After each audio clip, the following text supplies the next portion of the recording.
Welcome to Stories by Celtic Candlelight. Each week I bring you timeless tales, told in a warm Irish voice, by the light of a flickering flame. Tonight's story is The Monkey's Paw, written by W. W. Jacobs. Settle in and let the story unfold. Without, the night was cold and wet, but in the small parlour of Laburnum Villa, the blinds were drawn and the fire burned brightly. Father and son were at chess. The former, who possessed ideas about the game involving radical changes, putting his king into such sharp and unnecessary perils that it even provoked comment from the white-haired old lady knitting placidly by the fire. "Hark at the wind," said Mr. White, who, having seen a fatal mistake after it was too late, was amiably desirous of preventing his son from seeing it. "I'm listening," said the latter, grimly surveying the board as he stretched out his hand. "Check." "I should hardly think that he'd come tonight," said his father, with his hand poised over the board. "Mate," replied the son. "That's the worst of living so far out," bawled Mr. White, with sudden and unlooked-for violence. "Of all the beastly, slushy, out-of-the-way places to live, this is the worst. Pathway's a bog, and the road's a torrent. I don't know what people are thinking about. I suppose because only 2 houses in the road are let, they think it doesn't matter." "Never mind, dear," said his wife soothingly. "Perhaps you'll win the next one." Mr. White looked up sharply, just in time to intercept a knowing glance between mother and son. The words died away on his lips, and he hid a guilty grin in his thin grey beard.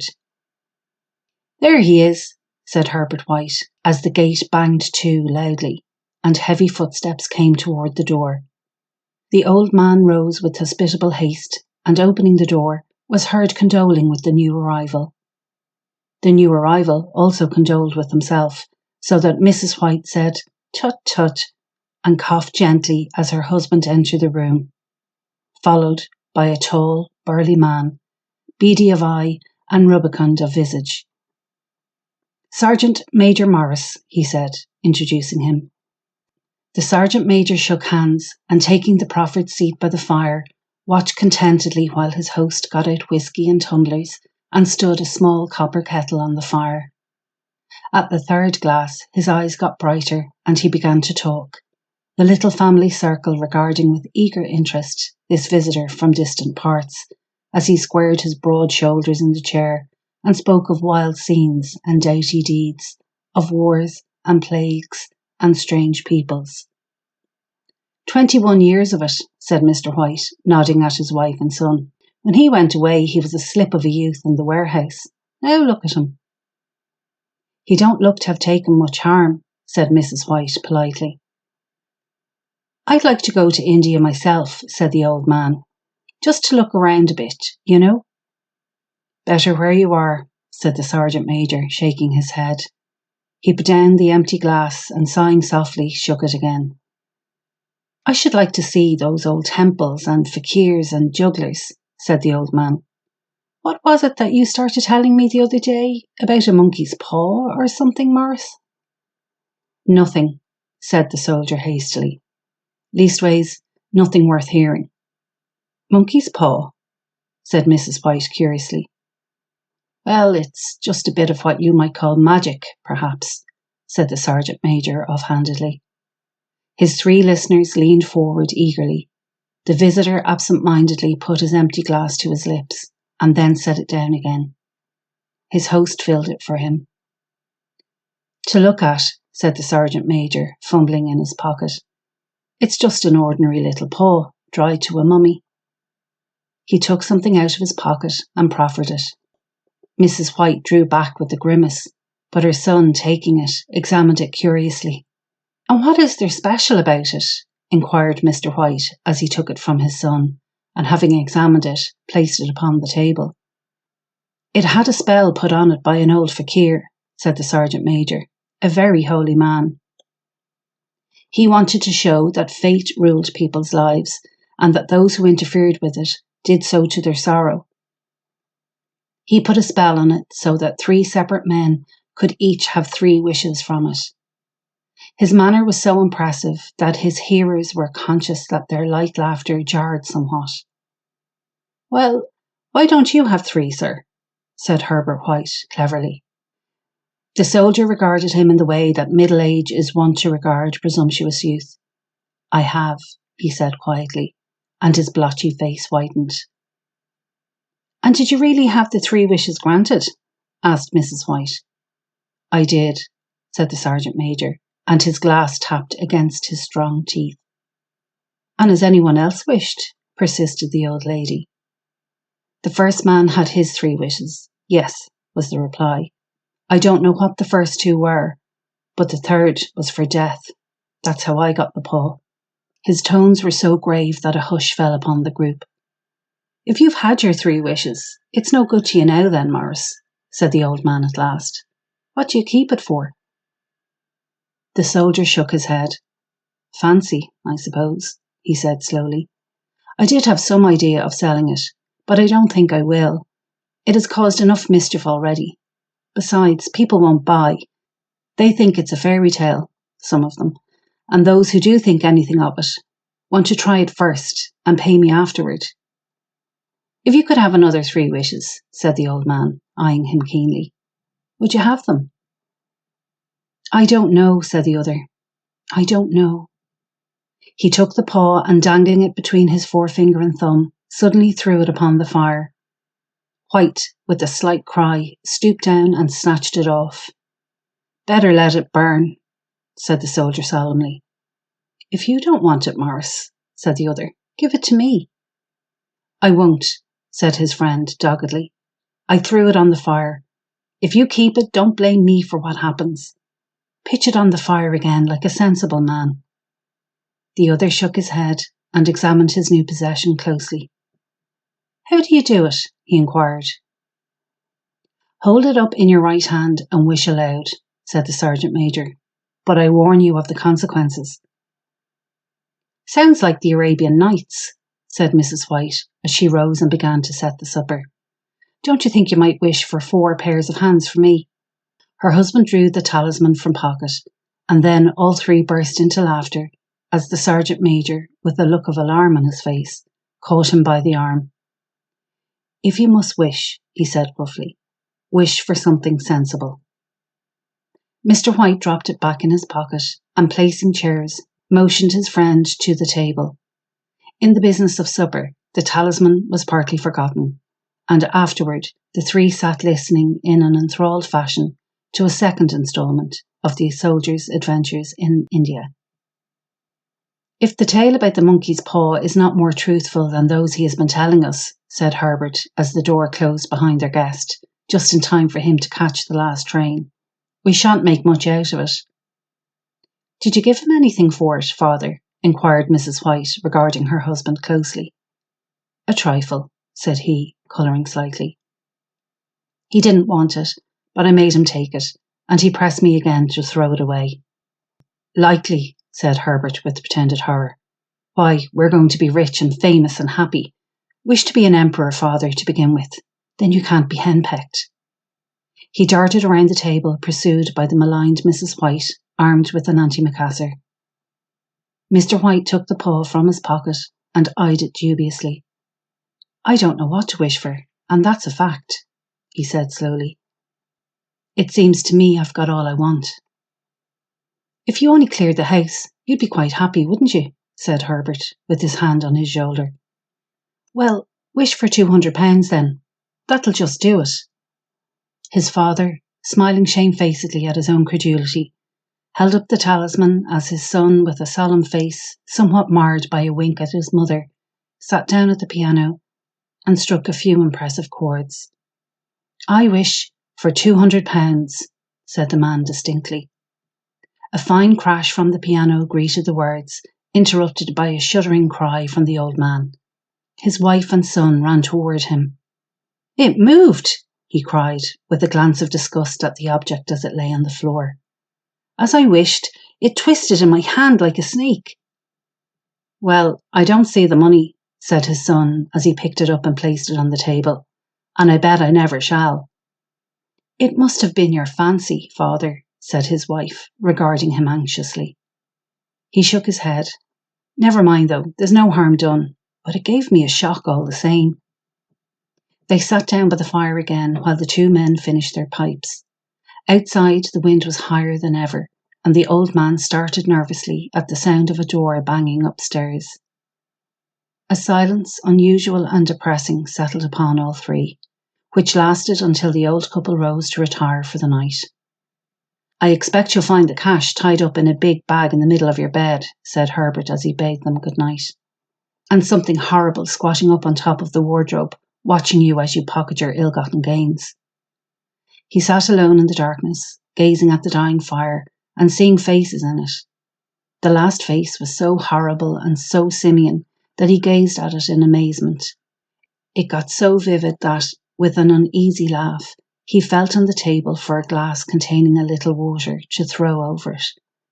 His hand grasped the monkey's paw, and with a little shiver, he wiped his hand on his coat and went up to bed. In the brightness of the wintry sun next morning, as it streamed over the breakfast table, he laughed at his fears. There was an air of prosaic wholesomeness about the room, which it had lacked on the previous night, and the dirty, shriveled little paw was pitched on the sideboard with a carelessness which betokened no great belief in its virtues. I suppose all old soldiers are the same, said Mrs. White. The idea of our listening to such nonsense. How could wishes be granted in these days? And if they could, how could £200 hurt you, father? Might drop on his head from the sky, said the frivolous Herbert. Mara said the things happened so naturally, said his father, that you might, if you so wished, attribute it to coincidence.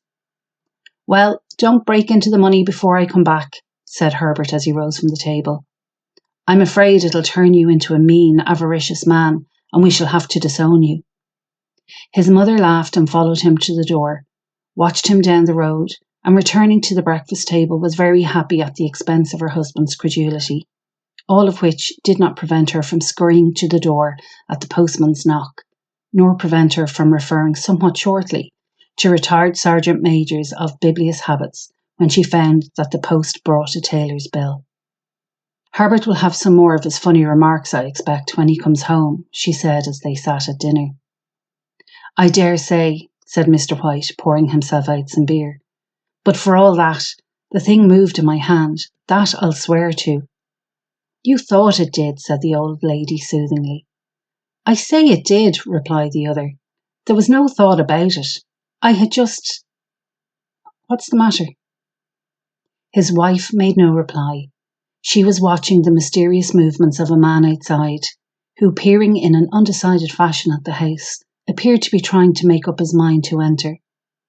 In mental connection with the £200, she noticed that the stranger was well dressed and wore a silk hat of glossy newness. 3 times he paused at the gate, and then walked on again. The 4th time he stood with his hand upon it, and then with sudden resolution flung it open and walked up the path. Mrs. White, at the same moment, placed her hands behind her and, hurriedly unfastening the strings of her apron, put that useful article of apparel beneath the cushion of her chair. She brought the stranger, who seemed ill at ease, into the room.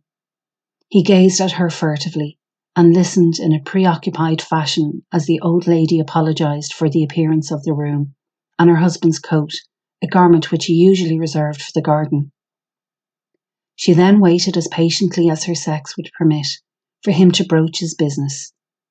But he was at first strangely silent.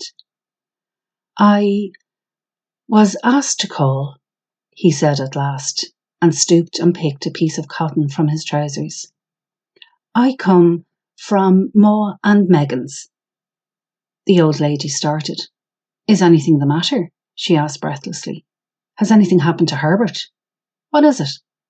What is it? Her husband interposed. There, mother, he said hastily. Sit down and don't jump to conclusions. You've not brought bad news, I'm sure, sir. And he eyed the other wistfully. I'm sorry. began the visitor. Is he hurt? Demanded the mother wildly. The visitor bowed in assent. Badly hurt, he said quietly, but he is not in any pain. Oh, thank God, said the old woman, clasping her hands. Thank God for that. She broke off suddenly as the sinister meaning of the assurance dawned upon her, and she saw the awful confirmation of her fears in the other's averted face. She caught her breath, and turning to her slower-witted husband, laid her trembling old hand upon his. There was a long silence. He was caught in the machinery, said the visitor at length in a low voice. Caught in the machinery, repeated Mr. White in a dazed fashion. Yes. He sat staring blankly out at the window, and taking his wife's hand between his own, pressed it as he had been wont to do in their old courting days, nearly 40 years before. He was the only one left to us, he said, turning gently to the visitor. It is hard. The other coughed and, rising, walked slowly to the window. The firm wished me to convey their sincere sympathy with you in your great loss, he said, without looking around. I beg that you will understand I am only their servant and merely obeying orders. There was no reply. The old woman's face was white, her eyes staring, and her breath inaudible. On the husband's face was a look such as his friend the sergeant might have carried into his first action. I was to say that Ma and Meggins disclaim all responsibility, continued the other. They admit no liability at all, but in consideration of your son's services, they wish to present you with a certain sum as compensation. Mr. White dropped his wife's hand and, rising to his feet, gazed with a look of horror at his visitor. His dry lips shaped the words. How much? £200, was the answer. Unconscious of his wife's shriek, the old man smiled faintly, put out his hands like a sightless man, and dropped, a senseless heap, to the floor. In the huge new cemetery, some 2 miles distant, the old people buried their dead and came back to a house steeped in shadow and silence. It was all over so quickly that at first they could hardly realise it, and remained in a state of expectation, as though of something else to happen, something else which was to lighten this load, too heavy for old hearts to bear. But the days passed, and expectation gave place to resignation, the hopeless resignation of the old, sometimes miscalled, apathy. Sometimes they hardly exchanged a word, for now they had nothing to talk about, and their days were long to weariness. It was about a week after that, the old man, waking suddenly in the night, stretched out his hand and found himself alone. The room was in darkness, and the sound of subdued weeping came from the window. He raised himself in bed and listened. Come back, he said tenderly. You will be cold. It is colder for my son, said the old woman, and wept afresh. The sound of her sobs died away in his ears. The bed was warm and his eyes heavy with sleep. He dozed fitfully and then slept until a sudden wild cry from his wife awoke him with a start. The paw, she cried wildly. The monkey's paw. He started up in alarm. Where? Where is it? What's the matter? She came stumbling across the room toward him. I want it, she said quietly. You've not destroyed it. It's in the parlour, on the bracket, he replied, marvelling. Why? She cried and laughed together, and bending over, kissed his cheek. I only just thought of it, she said hysterically. Why didn't I think of it before? Why didn't you think of it? Think of what? He questioned. The other 2 wishes, she replied rapidly. We've only had one. Was that not enough? He demanded fiercely. No, she cried triumphantly. We'll have one more. Go down and get it quickly, and wish our boy alive again. The man sat up in bed and flung the bedclothes from his quaking limbs. Good God, you are mad, he cried aghast. Get it, she panted. Get it quickly and wish. Oh, my boy, My boy! Her husband struck a match and lit the candle. Get back to bed, he said unsteadily. You don't know what you're saying. We had the first wish granted, said the old woman feverishly. Why not the second? A coincidence, stammered the old man. Go and get it and wish, cried his wife, quivering with excitement. The old man turned and regarded her, and his voice shook. He has been dead 10 days, and besides I would not tell you else, but I could only recognise him by his clothing. If he was too terrible for you to see then, how now? Bring him back, cried the old woman, and dragged him toward the door. Do you think I fear the child I have nursed? He went down in the darkness and felt his way to the parlour and then to the mantelpiece. The talisman was in its place, and a horrible fear that the unspoken wish might bring his mutilated son before him ere he could escape from the room seized upon him, and he caught his breath as he found that he had lost the direction of the door. His brow cold with sweat, he felt his way round the table and groped along the wall until he found himself in the small passage with the unwholesome thing in his hand. Even his wife's face seemed changed as he entered the room. It was white and expectant, and to his fears seemed to have an unnatural look upon it. He was afraid of her. Wish, she cried in a strong voice. It is foolish and wicked, he faltered. Wish, repeated his wife. He raised his hand. I wish my son alive again. The talisman fell to the floor, and he regarded it fearfully. Then he sank trembling into a chair as the old woman, with burning eyes, walked to the window and raised the blind. He sat until he was chilled with the cold, glancing occasionally at the figure of the old woman peering through the window. The candle end, which had burned below the rim of the china candlestick, was throwing pulsating shadows on the ceiling and walls, until, with a flicker larger than the rest, it expired. The old man, with an unspeakable sense of relief at the failure of the talisman, crept back to his bed, and a minute or two afterward the old woman came silently and apathetically beside him. Neither spoke, but lay silently listening to the ticking of the clock. A stair creaked, and a squeaky mouse scurried noisily through the wall. The darkness was oppressive, and after lying for some time screwing up his courage, he took the box of matches and, striking one, went downstairs for a candle. At the foot of the stairs, the match went out, and he paused to strike another, and at the same moment, a knock, so quiet and stealthy as to be scarcely audible, sounded on the front door. The matches fell from his hand and spilled in the passage. He stood, motionless, his breath suspended until the knock was repeated. Then he turned and fled swiftly back to his room and closed the door behind him. A third knock sounded through the house. What's that? Cried the old woman, starting up. A rat, said the old man in shaking tones. A rat. It passed me on the stairs. His wife sat up in bed listening. A loud knock resounded through the house. It's Herbert, she screamed. It's Herbert. She ran to the door, but her husband was before her and, catching her by the arm, held her tightly. What are you going to do? He whispered hoarsely.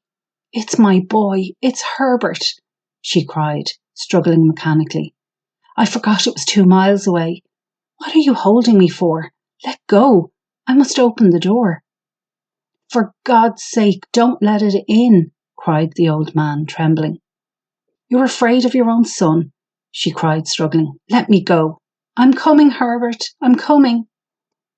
There was another knock and another. The old woman, with a sudden wrench, broke free and ran from the room. Her husband followed to the landing and called after her appealingly as she hurried downstairs. He heard the chain rattle back and the bottom bolt drawn slowly and stiffly from the socket. Then the old woman's voice, strained and panting. The bolt, she cried loudly. Come down, I can't reach it. But her husband was on his hands and knees, groping wildly on the floor in search of the paw.